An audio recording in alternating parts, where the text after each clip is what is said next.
El sol se hundía en el horizonte como una herida abierta, tiñendo de rojo la arena de la playa de las Negras, en Almería, cuando mi padre me escupió las palabras que me destrozaron el alma: fuera de mi casa, maricón. No mancharás el nombre de esta familia. Mi madre, con los ojos hinchados y las manos temblorosas aferradas al rosario, no dijo nada, solo sollozó en silencio mientras yo, con 18 años recién cumplidos, recogía mi mochila y cruzaba el umbral de la puerta que había sido mi mundo entero. Aquella noche, bajo las estrellas indiferentes del desierto tabernés, juré que nunca volvería a mirar atrás, pero el eco de su rechazo me perseguiría como una maldición andaluza, ardiente y eterna. Corrí hacia la costa, el corazón latiéndome como un tambor de flamenco enloquecido, y me tumbé en la arena fría, preguntándome si el mar me tragaría antes de que el amanecer me obligara a enfrentar la realidad. Aquel rechazo no era solo una puerta cerrada, era el fin de todo lo que conocía: las olivas centenarias de nuestro cortijo en el Valle de la Almanzora, las fiestas patronales donde bailaba con primos lejanos, el olor a gazpacho fresco que mi madre preparaba en las tardes de siesta. Ser gay en Almería, en una familia de labradores devotos, no era solo un pecado, era una traición al linaje, al honor sureño que mi abuelo había forjado con sudor y promesas a la Virgen del Mar. Y yo, Mateo, el hijo mayor, el que debía continuar el legado, lo había destruido con un beso robado a un chico en la sombra de la ermita durante la Semana Santa. Los días siguientes fueron un borrón de supervivencia cruda. Dormí en la estación de tren de Almería capital, entre mochileros europeos que hablaban de libertad y yo, acurrucado en un rincón, contando las monedas que me quedaban de mi sueldo en el bar de tapas donde trabajaba los fines de semana. Mateo, no seas tonto, vuelve a casa y pide perdón, me había dicho mi hermana pequeña por teléfono, con voz quebrada, pero yo colgué, sabiendo que el perdón no era para mí, era para ellos, para limpiar su conciencia. En cambio, me subí a un autobús destartalado hacia la ciudad, con el desierto extendiéndose como una acusación muda a mi espalda. Almería, con sus playas de guijarros y sus huertos de plástico bajo el sol implacable, se convirtió en mi refugio precario. Encontré un cuartucho en el barrio de La Chanca, un laberinto de callejones blancos donde los vecinos chismorreaban en andaluz puro, y empecé a lavar platos en un chiringuito de la playa del Zapillo. Fue allí donde lo vi por primera vez, Javier, con su piel bronceada por el sol almeriense y unos ojos verdes que parecían pedazos de mar en calma. Trabajaba como camarero en el mismo sitio, sirviendo cañas de cerveza fría a turistas ingleses y alemanes que ignoraban el pulso gitano de la zona. Tenía 22 años, un año más que yo, y una sonrisa que desarmaba como el vino de la tierra. «Ey, nuevo, ¿de dónde sales tú con esa cara de susto?» «Te ha comido un cabra loca», me dijo la primera noche, mientras secábamos vasos bajo las luces parpadeantes del neón. Reí por primera vez en semanas, un sonido ronco y forzado, y le conté una versión edulcorada de mi historia, de un pueblo del interior, huyendo de fantasmas familiares. Él no preguntó más, solo me pasó una cerveza y brindamos en silencio por los que no encajan. Nuestra conexión fue como un incendio forestal en el desierto, rápida, devoradora, inevitable. Javier era de Roquetas de Mar, hijo de pescadores, con un tatuaje de una red de pesca en el antebrazo que olía a sal y aventura.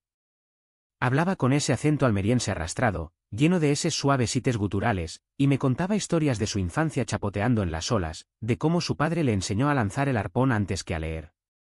Pero detrás de esa fachada de chico de playa, había sombras, una exnovia que lo había dejado por no ser lo suficientemente hombre, y un secreto que guardaba como un tesoro enterrado en las dunas. Yo, por mi parte, le confesé todo en una noche de confidencias bajo la luna llena, tumbados en la arena de la playa de los Muertos, con el rumor de las olas como único testigo.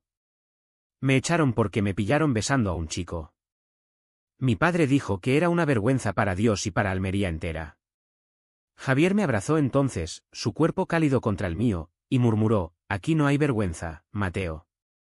Solo hay mar, y el mar todo lo arrastra». Nuestro primer beso fue en esa misma playa, al amanecer, cuando el cielo se teñía de rosa y los primeros pescadores faenaban en sus barcas. Sus labios sabían a sal y a promesa, y por un momento, olvidé el peso de mi exilio. Nos enamoramos con la ferocidad de los jóvenes sureños, robábamos momentos en los callejones perfumados de jazmín, bailábamos sevillanas improvisadas en mi cuartucho con una guitarra raída que él traía, y hacíamos el amor con la urgencia de quien teme que el sol lo queme todo. Javier me enseñó a surfear en las olas bravas de Cabo de Gata, riendo cuando caía y me ayudaba a levantarme, sus manos firmes en mi cintura. «Eres como el viento de levante, Mateo», impredecible y adictivo, me decía, y yo me perdía en sus ojos, creyendo que por fin había encontrado un hogar en sus brazos. Pero el paraíso andaluz siempre tiene espinas. 3 meses después, el primer conflicto estalló como una tormenta de arena. Javier desaparecía noches enteras, alegando turnos extras en el chiringuito, pero yo olía el perfume barato de mujer en su camisa. Una noche, ebrio de celos y de vino tinto de la cooperativa local, lo confronté en la Plaza de la Constitución, bajo las palmeras que susurraban secretos al viento. ¿Quién es ella, Javier? ¿O es que te arrepientes de esto, de mí? Él palideció, sus ojos verdes nublados por algo que no era culpa, sino pánico puro. No es lo que piensas, amor. ¿Es complicado? Y entonces, en un arrebato que aún me quema el pecho, me contó la verdad, su familia, católicos fervientes como la mía, lo había forzado a un compromiso arreglado con la hija de un armador de roquetas. Es por el negocio, Mateo. Mi padre dice que un hombre debe casarse, tener hijos, o no es nada. Si se enteran de lo nuestro, me matarán. Aquella confesión fue un puñal, no era solo un secreto, era una traición a lo que creíamos nuestro. Lloré como un niño esa noche, solo en mi cama, mientras él se iba a arreglarlo. La ruptura fue un infierno lento. Intentamos seguir, robándonos horas en moteles cutres de la carretera a Murcia, pero el veneno de la duda se filtraba en cada caricia. Yo, consumido por la paranoia, empecé a espiarlo. Lo seguí una tarde hasta una taberna en el puerto de Almería, donde lo vi abrazando a esa chica, Carmen, con una ternura que me partió el alma. ¿Era fingido? ¿O era real? La confusión me carcomía, y en un arranque de rabia, le envié un mensaje anónimo a su prometida, revelando su doble vida. Cuando Javier lo descubrió, su ira fue un vendaval. Eres un cobarde, Mateo. Me has jodido todo por tus celos de mierda.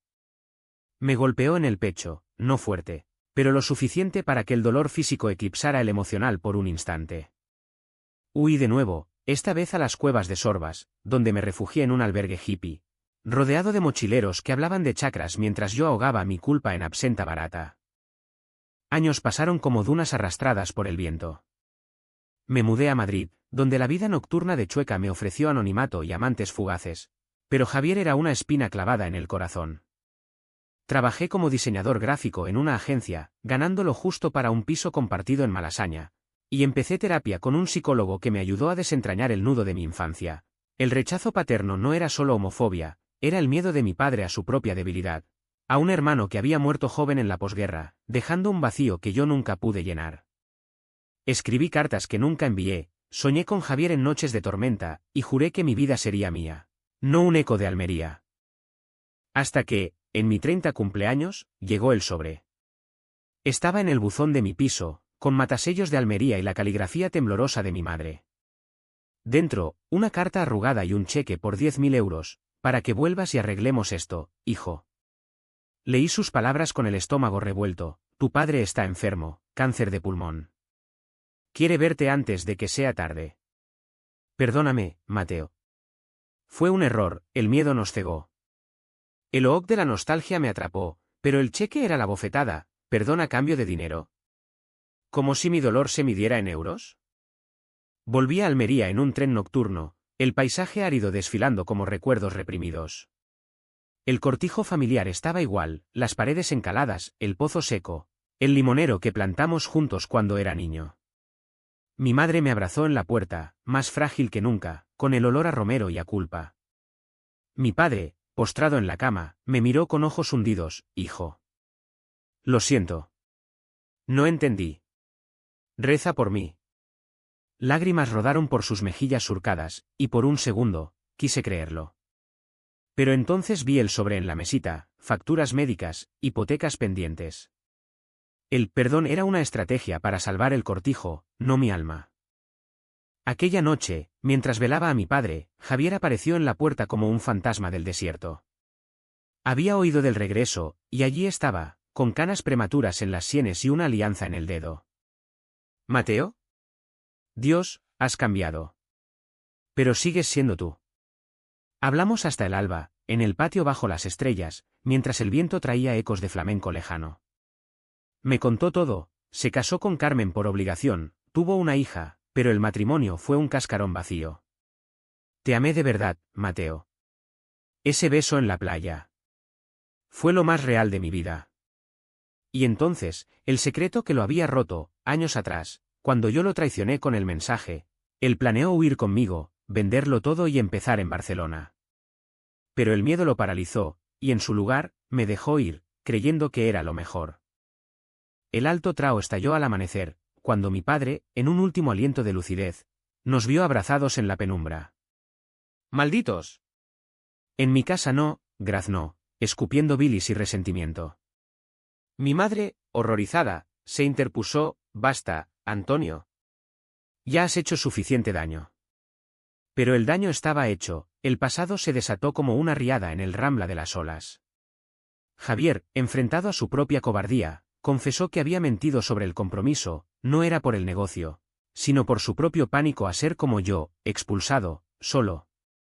Te dejé porque temía convertirme en ti, en un paria. Aquellas palabras fueron el golpe final, no solo traición, sino un espejo de mi propio terror. Dejé el cheque en la mesita, rasgado en pedazos, y salí al desierto con Javier pisándome los talones. Quédate, Mateo. Podemos intentarlo de nuevo. Pero yo, con el corazón hecho trizas, lo miré a los ojos, el perdón no se compra, ni con dinero ni con promesas tardías. Almería me dio vida y muerte, ahora elijo vivir sin sus cadenas. Lo besé una última vez, salado como el mar, y me subí al autobús de vuelta a Madrid, dejando atrás el sol poniente que teñía todo de rojo sangre. Años después, oí que mi padre murió sin paz, y que Javier dejó a su familia por un hombre en Granada. Yo, en cambio, encontré la mía en un compañero de terapia, un andaluz exiliado como yo, con quien bailo flamenco en las noches madrileñas.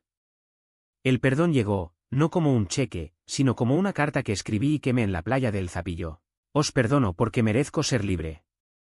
Y en el viento del levante, sentí que, por fin, Almería me dejaba ir. La libertad que creí haber ganado en Madrid era una ilusión frágil, como las torres de arena que construía de niño en las playas de Carboneras, solo para verlas derrumbarse con la primera ola. Volví a la capital con el sabor amargo del rechazo renovado en la lengua, y aunque el bullicio de Gran Vía y las luces de neón de Chueca prometían olvido, los sueños me traicionaban cada noche. Soñaba con el cortijo, el crujir de la puerta al cerrarse detrás de mí, el rostro demacrado de mi padre susurrando, perdóname, como un rezo fallido, y Javier, siempre Javier, extendiendo una mano que se desvanecía en humo desértico. Despertaba sudando, con el pecho oprimido, y me preguntaba si el exilio era solo una forma más sutil de cárcel. En Madrid, reinventé mi vida con la tenacidad de un olivo almeriense que se clava en la roca. La agencia de diseño me ascendió a creativo senior, y mis campañas para marcas de moda queer empezaron a ganar premios en el Festival de San Sebastián. Conocí a gente, amigos en bares como el Why Not, donde el house music ahogaba los silencios, amantes pasajeros que me recordaban que mi cuerpo aún podía arder. Pero ninguno era Javier. Ninguno tenía esa risa ronca que imitaba el rumor de las barcas en roquetas, ni esa forma de mirarme como si yo fuera el único oasis en el desierto. Intenté terapias, el psicólogo, un madrileño pragmático llamado Raúl, me hacía desenterrar capas de rabia. Tu padre no te rechazó por ti, Mateo, te rechazó por su propio terror al cambio. Y Javier. Él era tu espejo roto. Asentía, pero en el fondo, la herida supuraba. 6 meses después del funeral, llegó la segunda oleada, una llamada de mi hermana, Elena, la que siempre había sido mi aliada secreta. Mateo, ven. Mamá está mal. Y hay algo que debes saber sobre papá. Su voz temblaba, como el azahar en primavera, y colgué con el corazón en un puño. ¿Qué más podía haber? ¿Otro secreto familiar, envuelto en el olor a tierra húmeda y a hipocresía sureña? Reservé un billete de AVE, y mientras el tren surcaba la meseta castellana hacia el sur, reviví memorias prohibidas, las tardes en el cortijo, cuando mi padre me enseñaba a podar las vides, sus manos callosas sobre las mías, y yo, sintiendo ya entonces un cosquilleo extraño por los chicos del pueblo vecino. Un hombre de verdad cuida de su sangre, Mateo, me decía, sin saber que su sangre me estaba asfixiando. Almería me recibió con un calor sofocante. El julio andaluz que pega la camisa a la piel como una segunda culpa. Elena me esperaba en la estación, más delgada. Con el pelo recogido en un moño deshecho y ojos rojos de tanto llorar. Me abrazó fuerte, oliendo a lavanda y a duelo. Gracias por venir. Mamá. No come, no habla. Y papá dejó una carta para ti. El cortijo estaba silencioso, sin el bullicio de antaño, las gallinas picoteaban inertes, y el limonero se había secado por falta de riego. Mi madre, sentada en la cocina de azulejos andaluces, me miró como a un extraño. Hijo. El cheque fue idea mía. Pensé que el dinero te traería de vuelta. Sus palabras eran un susurro, roto por sollozos. Le pedí la carta, y la leí en el patio, bajo el sol que quemaba como un interrogatorio. Era la confesión de un hombre roto. Mi padre admitía no solo su homofobia, sino un secreto propio. En su juventud, durante el servicio militar en Melilla, había amado a un compañero, un rifeño de ojos oscuros llamado Ahmed. Lo negué toda la vida, Mateo. Maté ese amor para ser el hombre que mi padre quería. Y cuando te vi con ese chico, vi mi propio reflejo, y lo odié en ti. Lágrimas empañaron la tinta borrosa. Aquella revelación fue un terremoto, no era rechazo puro, era proyección, un ciclo de vergüenza transmitido como herencia tóxica.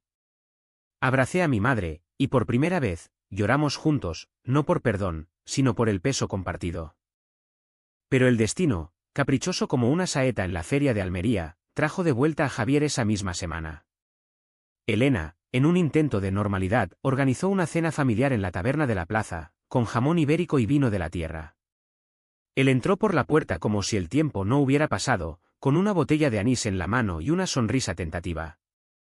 Elena me invitó. Dijo que eras. ¿Familia? Nos sentamos frente a frente, separados por una mesa cargada de platos, pero el aire crepitaba con electricidad no resuelta. Hablamos de trivialidades, su hija, ahora de 8 años, que bailaba flamenco en el Conservatorio de Roquetas, mi éxito en Madrid, las campañas que salían en el país. Pero bajo la superficie, bullía el magma. Después de la cena, caminamos por el paseo de Almería, las luces de los ficus proyectando sombras alargadas. Siento lo de tu padre, murmuró. ¿Y lo nuestro? Nunca dejé de pensarte. Su mano rozó la mía, y el mundo se detuvo, el tráfico lejano, el aroma a naranjos en flor, todo se fundió en ese toque. Lo llevé a mi viejo cuartucho en La Chanca, ahora alquilado a un vecino, pero nos colamos en la playa cercana, tumbándonos en la arena como en los viejos tiempos. Nos besamos con hambre acumulada, sus manos explorando mi cuerpo cambiado por los años, y hicimos el amor bajo las estrellas, con la urgencia de redención. Quédate un tiempo, Mateo. Reconstruyamos, jadeó él contra mi cuello. La ilusión duró una quincena, un idilio sureño teñido de atardeceres en el Alcazaba y siestas en cuevas blancas. Javier se separó de Carmen, alegando diferencias irreconciliables, y planeamos un futuro, yo trabajando remoto desde Almería, él abriendo un bar de tapas queer en el puerto. Pero el conflicto latente estalló como un petardo en las fiestas de San Indalecio. Una noche, mientras cenábamos en su casa de Roquetas, una modesta villa con vistas al mar, su hija, Lucía, entró en la habitación sin llamar. Nos encontró entrelazados en la cama, desnudos y vulnerables. El grito de la niña fue un eco de mi propio pasado: «Papá, es un chico. Eres malo». Javier palideció, y en su pánico, me empujó lejos: «Vete, Mateo. ¿Esto? No puedo manejarlo ahora». Aquella traición renovada fue peor que la primera, no era miedo abstracto, sino el real, encarnado en la inocencia de una niña. Huyó a consolarla, murmurando excusas sobre amigos especiales, y yo salí a la noche, caminando descalzo por la playa hasta que los pies sangraron en las rocas. La comprensión llegó como una epifanía dolorosa: Javier no me había dejado por cobardía sola, era un padre, atado por lazos que yo, huérfano de familia, no podía romper. Pero el dolor era visceral, un nudo de PHNN y compasión que me hacía odiarlo y amarlo a partes iguales. Regresé a Madrid con el alma en jirones, cortando todo contacto. Meses de terapia me ayudaron a tejer una armadura, escribí un libro, Sombras del Desierto, un memoir semificticio sobre el exilio queer en Almería, que se convirtió en bestseller y me llevó a charlas en la Universidad de Granada. Allí, en un coloquio sobre identidad andaluza, vi a Javier en la audiencia, con ojos suplicantes. Después, en el pasillo empedrado, me abordó, tu libro. Me destrozó. Lucía lo leyó, y preguntó por ti. ¿Sabe la verdad ahora? Su voz era un ruego, pero yo, endurecido por las cicatrices, respondí, la verdad duele, Javier. Pero es el único camino. El clímax llegó en Navidad, cuando Elena me llamó histérica. Mi madre había sufrido un derrame, y en su delirio, repetía mi nombre y el del chico de la playa. Volé al sur, y en el hospital de Almería, entre el pitido de máquinas y el olor a desinfectante, mi madre me tomó la mano. Perdóname, hijo. Tu padre amó como tú, en secreto. Y yo, ciega, lo dejé solo. Aquellas palabras fueron el puente, no perdón fácil, sino uno ganado con lágrimas compartidas. Javier llegó esa noche, con Lucía de la mano. La niña, con ojos curiosos, me ofreció un dibujo, dos figuras en la playa, cogidas de la mano bajo un sol sonriente. Eres el amigo de papá, dijo, y en ese momento, el círculo se cerró. Pero la decisión difícil pendía como una espada, quedarme en Almería, atado al pasado, o volver a Madrid, libre pero solo. Javier suplicó, dame otra oportunidad. Por Lucía, por nosotros. El conflicto me desgarraba, amor versus independencia, familia versus huida. En una noche de vigilia, caminando por el desierto de tabernas donde rodaban westerns que fingían libertad, el viento me trajo una respuesta. No era traición lo que nos unía, sino humanidad frágil. No prometo eternidad, le dije al amanecer, pero intentémoslo. Paso a paso, como el mar que lame la orilla. El intento de reconstruir fue un baile delicado, como una bulería en la feria de agosto, pasos apasionados, pero con el riesgo de un tropiezo que lo arruiné todo. Me quedé en Almería, alquilando un apartamento en el barrio del Puerta, con vistas al mar que me recordaba tanto belleza como dolor. Javier y yo navegamos la relación con cautela. Cenas en chiringuitos donde el pescadito frito crujía como confidencias compartidas. Tardes enseñando a Lucía a pintar acuarelas de dunas, mientras ella preguntaba inocente, ¿por qué papá te quiere tanto, Mateo? Él, redimiéndose, habló con un terapeuta en Roquetas, desenterrando su propia vergüenza heredada de un abuelo franquista que veía el amor gay como debilidad mora. Pero los conflictos no desaparecían, mutaban, como el desierto que cambia de forma con cada tormenta. La familia de Javier, pescadores conservadores con misas dominicales en la iglesia de los Remedios, empezó a murmurar. Su madre, una mujer de mantilla negra y rosario perpetuo, lo confrontó en una comida familiar, un hombre con un hombre. ¿Qué dirá la gente en el puerto? ¿Piensa en tu hija? Javier, por primera vez, no cedió, mamá, el amor no es pecado, el odio sí lo es. Pero el estrés lo carcomía, noches en vela fumando en el balcón, y yo, sintiendo el eco de mi propio rechazo, me preguntaba si valía la pena revivir el drama. La primera grieta seria llegó con un malentendido profundo, uno de esos que envenenan el alma como el arsénico en el agua de la Almanzora. Una tarde, mientras Javier recogía a Lucía del colegio, encontré en su cajón un sobreviejo, cartas de Carmen, su ex, suplicando volver. ¿Te extraño, Javi? Lucía necesita a su padre entero, no a medias con un capricho. El pánico me invadió como una gota fría, ¿y si era verdad? ¿Y si nuestro amor era solo un paréntesis, un escape temporal de la norma heteronormativa que Almería imponía como ley no escrita? Confronté a Javier esa noche, en la cocina perfumada de ajo y comino, agitando las cartas como pruebas de un crimen. ¿Esto es lo que quieres? ¿Volver a lo normal, a fingir por la niña?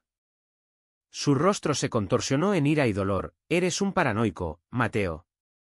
Esas cartas son de hace un año, antes de ti. ¿No confías en mí después de todo? El grito atrajo a Lucía, que entró llorando. No peleéis. Sois mis dos papás. Aquella frase infantil fue el catalizador. Nos miramos, rotos, y el secreto que Javier había guardado salió a flote. Carmen abortó una vez, por mí. Me pidió que la dejara, y yo la abandoné. Ese es mi verdadero pecado, no el miedo a ser gay. La confesión fue un torrente. Él, joven e inmaduro, la había presionado para arreglar su relación, y el aborto la había marcado para siempre. Te conté lo nuestro para no repetirlo contigo, pero el pasado me persigue. El PHNN me cegó, otro nivel de traición, no solo a mí, sino a una mujer rota por sus dudas. Salí furioso, conduciendo hacia el desierto de tabernas bajo una luna llena que iluminaba las ruinas como fantasmas. Pasé la noche en un motel cutre, donde rodaban escenas de películas spaghetti, y lloré hasta el alba, sintiendo la injusticia como un latigazo. ¿Por qué el amor queer siempre venía envuelto en capas de culpa ajena? Al día siguiente, Javier me encontró allí, con ojos hinchados y una guitarra en la mano. Tocó una malagueña lenta, su voz quebrada narrando nuestra historia: en el desierto nací, en el desierto te perdí, pero en el mar te hallaré. Nos abrazamos, y en ese perdón mutuo, surgió una compasión profunda. No éramos perfectos, éramos humanos, moldeados por una tierra que exigía sacrificios. El clímax inesperado llegó en la Semana Santa, cuando Almería se cubre de túnicas y pasos procesionales. Mi madre, recuperada milagrosamente del derrame, insistió en que fuéramos a la procesión del Cristo de la Buena Muerte. Javier, yo y Lucía caminamos entre la multitud, el incienso espeso como niebla emocional.